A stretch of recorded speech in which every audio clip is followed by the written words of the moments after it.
everyone, this is Travis here of Fish Hex. Today's video is going to be part 3 in our beginner guide questions. Today we're going to be talking about aquascaping a reef tank. I'm also going to be throwing in some tips along the way, so let's go ahead and get started. Alright, number 1. How much rock should I use to aquascape my reef tank? Now I mentioned this briefly in a previous video, and they recommend between 1 to 3 pounds per gallon, but at the end of the day it really comes down to what you personally like to look at. Now I like to have a minimal rock structure within my reef tank, but I mean, if you like the big pile of rock or you like the wall of rock, by all means go ahead and do that.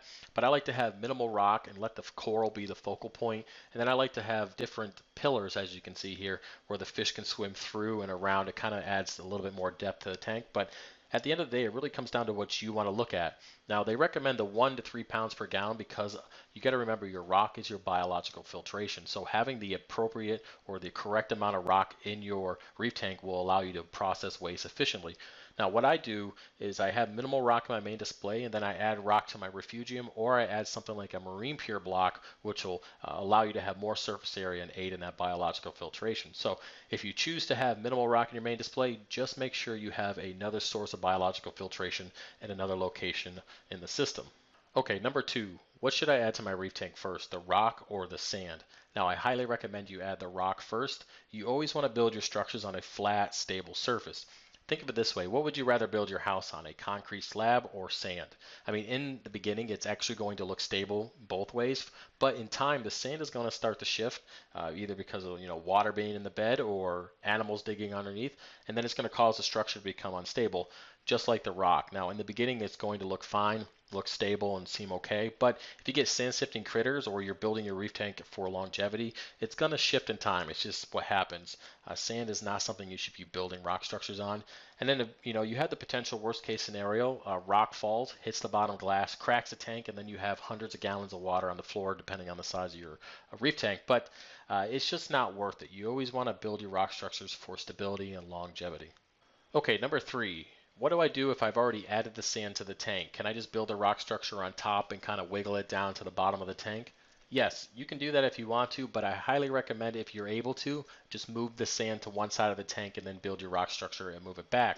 Now, for those of you who are re-aquascaping your reef tank and it's been established for a while, the last thing you want to do is move any of the sand around. You do not want to do that. So if you have to, just go ahead and wiggle the rock down, get as close to the bottom glass as you can, just to make it as stable as possible. But again, if you are re-aquascaping an established reef, do not move any of the sand around. You can really do some damage to the tank. Okay, number 4, should I build my aquascape with or without water in the tank? Now, this is going to be a personal preference. I like to build it without any water. I find that I get a little bit more controllability over the rocks. I don't have to worry about getting soaked, and I can go ahead and use the epoxy and super glue and just kind of let it dry before coming in with water. Again, it's personal preference. It's really going to be up to what works best for you. Now, I will let you know that when you're building without any water, you get the sounds of the rock on the bottom of the glass. It feels like you're going to break the tank. You're not going to unless you really drop a rock, which we all have to try to avoid anyways. But, that sound might creep you out. So if it does, just go ahead and fill the tank up and continue aquascaping. All right, number 5, what can I use to hold my rock structures together and prevent them from falling over? Now, there are 3 things I personally like to use. They are 2-part epoxy, super glue, and acrylic rods. When it comes to 2-part epoxy, it's pretty simple. Just go ahead and cut off the portion you want, knead it with your fingers till it's one solid color, and then just place it between where both rocks come together, and then kind of pinch it in between the rocks, and allowing it to get into the crevices and the pores of the rocks, so when it hardens, it's a little bit more stable. Now, when it comes to super glue, I only use super glue when I'm aquascaping with a dry tank. I do know that they make super glue that you can use under the water.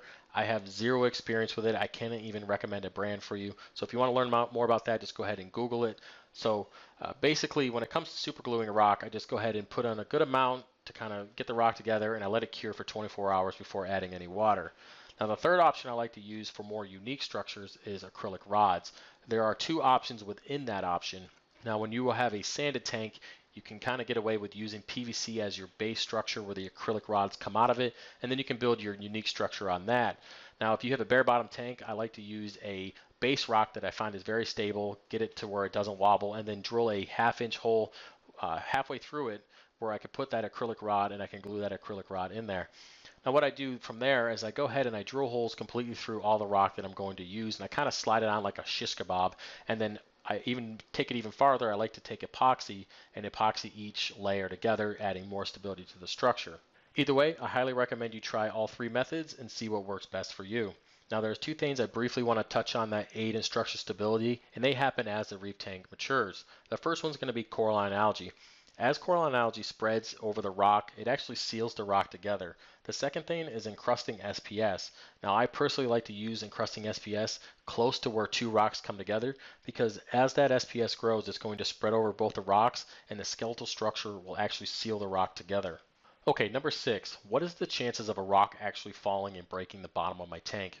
Now this is going to depend on the size of the rock, how far the rock fell, and the size of the tank. Obviously, if you have a 300-gallon tank, you most likely have 3/4 inch glass. That's going to withstand obviously more rocks falling on it or a bigger rock falling on it. Now if you took the same size rock and it didn't break the 300-gallon and it fell in a 75-gallon that only has a 1/4 inch glass or a 1/2 inch glass, you're going to end up breaking that glass, or at least your chances of breaking it are higher.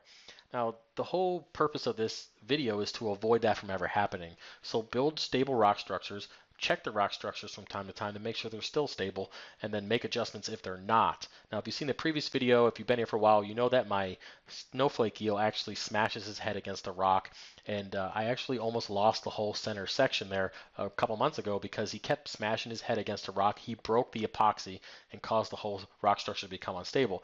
Now, I noticed this while I was feeding him, and I was able to fix it before it actually fell over. Now, if that whole rock structure fell, I wouldn't have a tank right now. So just keep an eye on things, observe your tank on a daily basis if possible, and just look for changes that will indicate that the rock structure is not as stable. Okay, number 7, what type of layout should I use for my aquascaping? Now, of course, it's a personal preference, is what you like. It is your reef tank, but there's a couple things that I think you should take into consideration. The first one is going to be, what type of fish do you plan on keeping in your reef tank? Now, I always knew that I was going to have tanks in here, so I built my rock structures accordingly. And what I mean by that is none of these 3 pillars touch the back wall. All of them only touch the bottom glass. This allows the fish to swim through, underneath, and around each pillar, giving more room for the fish to swim. It also lessens the aggression between the tanks, because tanks are notoriously aggressive towards each other. So this allows them to go hide and go in different places in the tank. Also, the next thing you want to consider is water flow and dead spots. Now, when it comes to water flow, you need to be able to get water around all the rock to pick up the detritus. Wherever there's not flow, you're going to find that you might have cyanobacteria. You might end up getting detritus pockets there where you can't reach or siphon out. So just keep that stuff in mind when building your rock structures. At the end of the day, it really comes down to what you want, what works best for you. These are just suggestions. All right, number 8, this is going to be the last question in this video, and that is, can I use the artificial rock that they use in the show Tanked? Now, people who have the fish-only tanks tend to use this type of rock because you can get the colorful corals without actually having them. It really adds a nice dimension. I know a lot of aquariums actually use this stuff.